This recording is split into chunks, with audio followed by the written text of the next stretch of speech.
झांगुर बाबा जैसे लोगों को तो सबसे पहले भारत में आने किसने दिया ये पता करना चाहिए।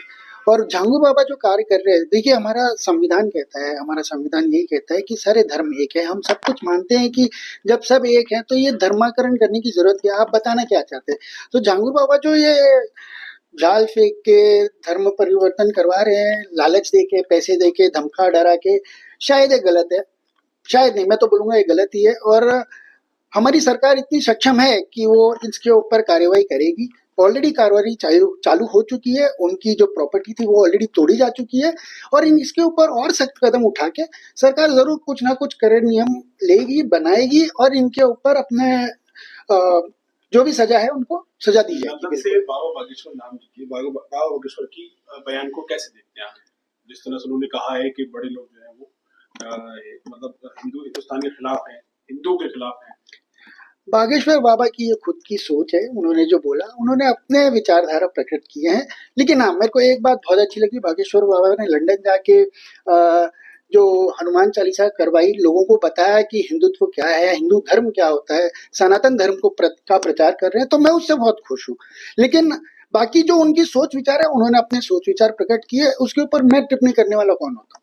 अगर देखा जाए जिस तरह से महाराष्ट्र में भाषा का विवाद चल रहा है और बाकायदा कायदे महाराष्ट्र में रहना है तो मराठी सीखना होगा, तो इसे कैसे देखा जाए?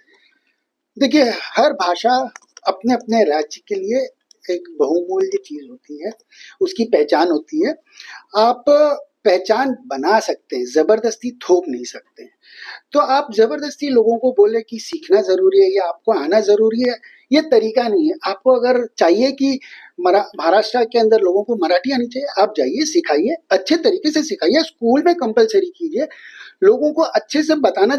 ये हर चीज बताना जरूरी है कि ये क्यों आनी चाहिए। जरूरी नहीं है कि मेरे को आते हुए मैं बोल पाऊँ। मैं आज जिस फ्लुएंसी से हिंदी या इंग्लिश बोल सकता हूँ, शायद मराठी नहीं बोल पाऊँ, और बोलने में हिचक लगेगी तो शायद बोलना पसंद नहीं करूंगा।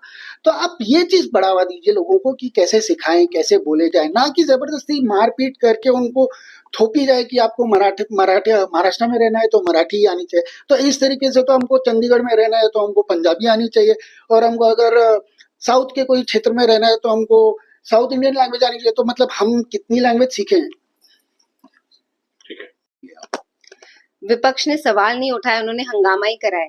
उनको सवाल उठाने थे, पूछना था, और हमारे देश के नेता बिल्कुल तैयार बैठे थे उनके सारे सवालों के जवाब देने के लिए, पर उन्होंने जवाब नहीं दिया और इतना ज्यादा हंगामा मचाया कि उसे रद्द करना पड़ा।